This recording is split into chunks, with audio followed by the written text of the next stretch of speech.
So the reason for all this recent generational squabbling um, is something that I've been thinking about for like 5 years. Like, I've been waiting for the tipping point.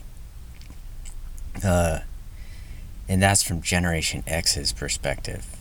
Because I often think, like, what if Kurt Cobain was alive right now? Like, of course, he wouldn't be as idolized, right? He would have just got fatter. Uh, he might have not adapted to this society very well. I mean, you can't really imagine him with an e-cigarette or staring at his phone or like uh, having a bunch of tattoos, because this whole thing is about not caring. That's what Generation X's thing is.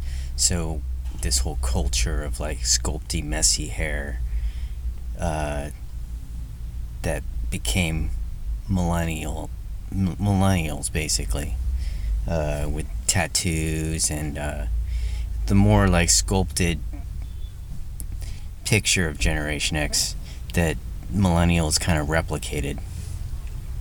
Uh, yeah, I don't think he would fit in to that. So he probably would have killed himself. If you don't believe that he did kill himself, he probably would have. I mean, uh, so Generation X and the generation before the baby boomers and Generation Z all seem more right brain prioritized in relation to millennials and boomers. In fact, millennials almost seem like mini boomers or updated droids, millennibots, and boombots. And why I say that is because the left brain is binary. It thinks it is or it isn't. It can't handle sorta and maybe. Um, and so the millennials are sort of like the technocrats, and the boomers are sort of the bureaucrats. And you can see their idols. You got Steve Jobs and you got Zuckerberg. They kind of characterize those two generations. And then you have Generation X, you have like Kurt Cobain, and then the generation before the boomers, it's like Jim Morrison and James Dean. You can kind of see like the pattern. And then Generation Z is kind of going back. You can see with Billie Eilish a little bit, and other things that you see on these talent shows. The Generation Z is a little more interesting than what's come out of millennial culture. Um, so, also, throughout history, every conflict has been like one side is more bureaucratic and more linguistic, and the other side is relatively less linguistic and less bureaucratic. And that's a left brain, right brain difference right there.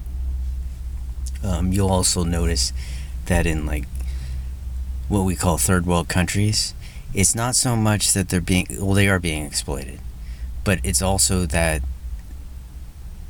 they're not as interested. They're closer, you might want to say the right brain is closer to nature, or it's closer to experience. In fact, the right brain deals with all new interpretations of things. And then once that becomes binary, as opposed to maybe or sorta, then it gets transferred over to the left brain. Uh, and the right brain likes rules of thumb. That's sort of like you see a person with a certain image, like tattoos and things, and then you have certain assumptions about them. But you know that they're not always true. So the right brain's never really wrong, because it never intends on being right. You see what I mean? Whereas the left brain can't handle that at all. It's like only likes one-to-one relationships. So like, if I push this button, then this effect will necessarily happen. It doesn't like maybe it will happen. The you might want to think of it like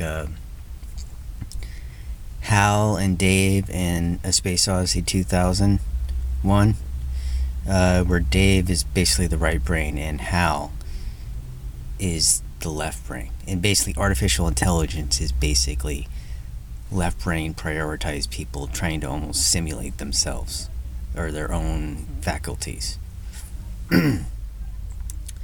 So the right brain is what's occurring when things aren't going according to plan, and the left brain is when things are going according to plan. And you see that kind of, the left brain wants to keep things as they are, and it will even deny, it'll get angry, do anything so it doesn't have to change what it's doing. And the right brain is the problem detector, and it can combine rules of thumb, each of which are not certain, and it can come to greater certainty by combining those rules of thumb. The right brain also combines pros and cons, and pros and cons are like a precursor to what our left brain thinks of as arithmetic, using uniform units, which are also abstractions of the left brain. They don't exist in experience.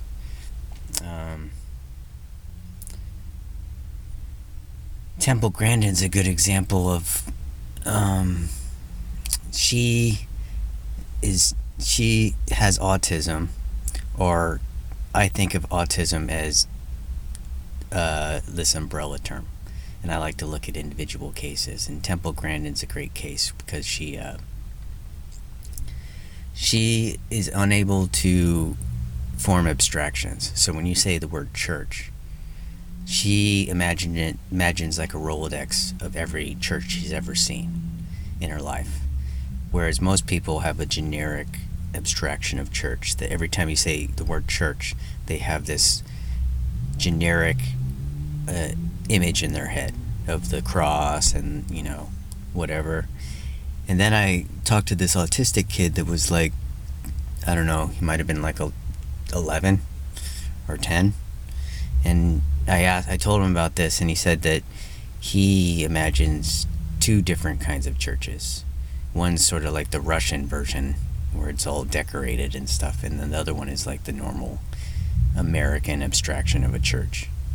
That was interesting, because he's kind of like in between. And Temple Grandin also had problems with algebra, but she was good at geometry because it required that visual aspect.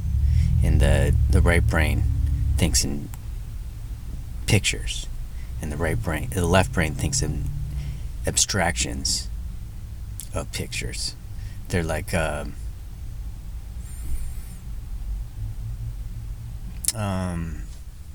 that's hard to explain.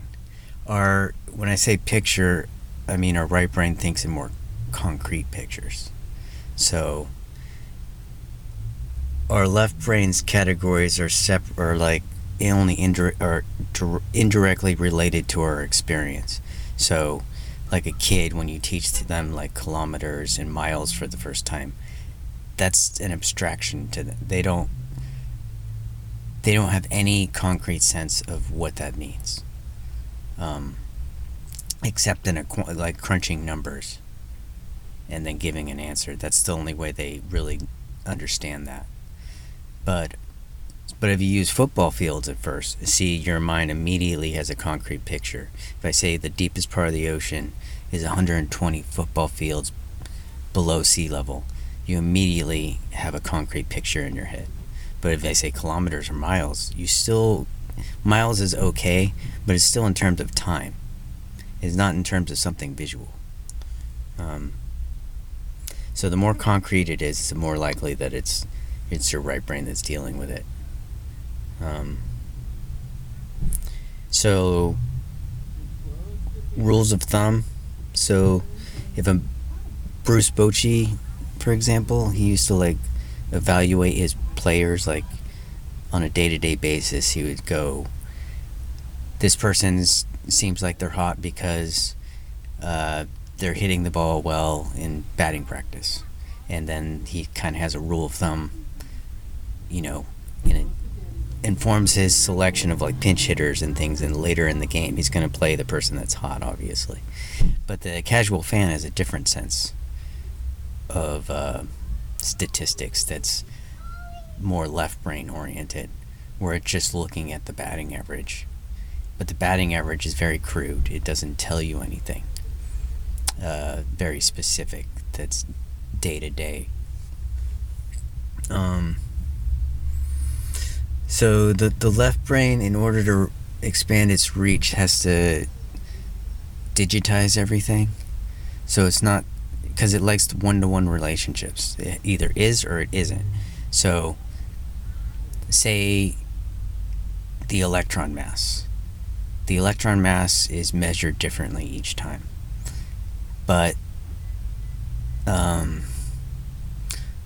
our right brain has a different sense of identity, and it recognizes it, but basically what it's saying is that it can be an electron and it can't be anything else that we know of, like a muon. So it tolerates variation. It does the same thing with analog waves.